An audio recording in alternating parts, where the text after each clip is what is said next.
Hey everyone, and welcome to the Priory of the Sacred Flame Mythic Plus guide for Warlocks. While this dungeon may seem short with only 3 bosses, it actually offers a serious challenge. Let's dive in and see what awaits you.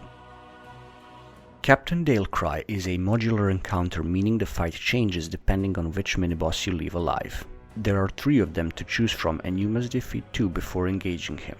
If you don't, they'll gain strength in numbers, making the fight impossible. Here's what each of them does. Sergeant Chainmail leaps to random players with lunging strike, dealing damage and applying a bleed to anyone nearby. She also uses Brutal Smash, hitting everyone around her. Alina Amberlands channels Holy Radiance, dealing pulsing party-wide damage. She also casts Repentance, attempting to incapacitate a random player and deal moderate damage. Interrupt her. Tainer Dual Maul spams Fireball and also uses Cinder Blast, which deals heavy fire damage, stuns a target and leaves a magical dot. Slow both and interrupt Cinder Blast. He also casts Ember Storm, raining down avoidable fire. Regardless of which miniboss you leave alive, Captain Dailcry will grant them Bound by Fate, increasing their health by 1000%. You are not meant to kill them during the fight. Instead, focus entirely on the boss and use the minibosses only for resource generation. When Dailcry dies, the miniboss despawns. The boss himself has 3 abilities that remain the same no matter which miniboss you leave up. Savage Mauling makes him put up a shield and leap onto a random target, immobilizing them and dealing high damage until the shield is broken. Hurl Spear deals massive damage to anyone hit and applies a devastating bleed. Avoid it at all costs. Finally, his Battle Cry deals moderate damage to the entire party while increasing his allies' damage by 50%. This is a stacking effect, so you must interrupt it. Baron Braunpyke is a straightforward but punishing boss. If he is empowered by Vindicative Wrath, his physical damage goes up by 100% and all his other abilities get enhanced. Hammer of Purity summons hammers on 3 players. These slam from the sky, dealing heavy damage, then spiral outward, hitting anyone in their path for the same amount. To minimize risk, stack together before the cast and spread out once the hammers land. If boss is empowered by Vindicative Wrath, every party member will be targeted. Castigator's Shield follows a similar pattern. The boss casts 3 shields at random players that slow anyone by 50% when they appear, then explode after a short delay, dealing massive damage to anyone caught in the blast. When empowered, this ability targets everyone. Burning Light deals extremely high party-wide damage, applies a dangerous dot to everyone, and heals the boss for 10% of his HP. Fortunately, the cast time is long and should be interrupted. However, when the boss is empowered, the cast time is reduced. Finally, there's Sacrificial Pyre, the most dangerous mechanic. It places a ground effect with 3 charges that last 30 seconds. If even 1 charge remains when the timer expires, the pyre will explode, killing the group. Players must take turns stepping into the pyre to clear its charges. Each time someone does, it triggers party-wide damage and applies a dot to the player who soaked. If you're assigned to soak, use a defensive to mitigate a dot. When empowered, the pyre has 5 charges instead of 3. Prioress Murrpray is a high-intensity encounter with 2 phases. During phase 1, she uses 5 different abilities. Holy Smite is a single target spell she spams repeatedly, so slow it down and interrupt it when possible. Holy Flame targets a random player's location, dealing high damage after a short delay. Simply sidestep out of it. The Sacred Flame targets a player with a beam that follows them, dealing damage and leaving behind a hazardous zone.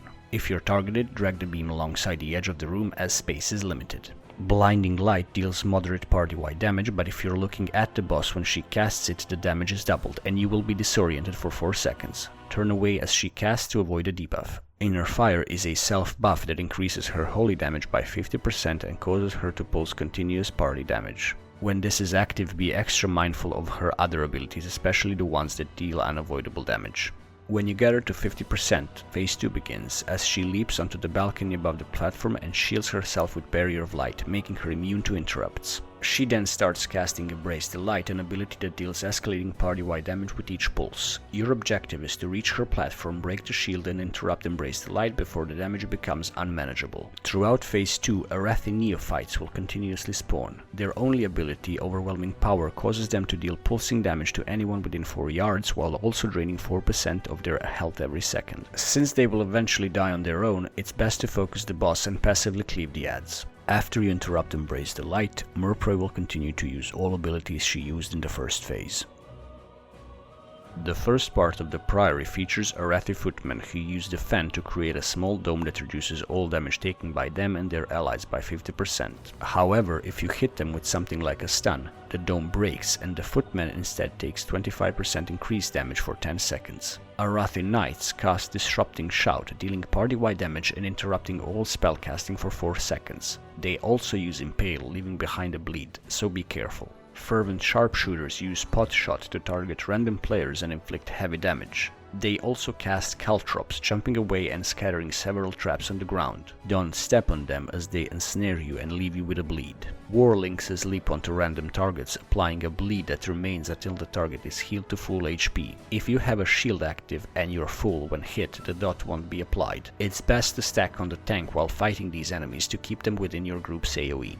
Devout Priests spam Holy Smite and use Greater Heal, which restores 50% of an ally's total HP. These mobs should always be your top priority in any pack. Fanatical Conjurers primarily cast Firebolt. They also cast Flame Strike, so don't stand in the targeted area. Light Spawns are major threats. They target a random player with Purification, which deals extremely strong ticking damage for 6 seconds. Once they reach low health, they unleash Burst of Light, dealing lethal damage to anyone within 10 yards and healing all nearby enemies by 35%. As mentioned at the start, to engage Captain Dailcry you must defeat 2 minibosses. However, you can't just walk up and pull them. Instead, you need to kill corresponding enemies to lure them out. Guard Captain Suleiman must be defeated to summon Sergeant Chainmail. He casts Thunderclap, which deals significant party damage and reduces movement speed. Forge Master Damien uses Seal of Flame, empowering his attacks with fire and causing them to spawn molten pools. His Heatwave deals heavy damage and afflicts everyone with a 70% slow. His death will summon Elena Emberlands.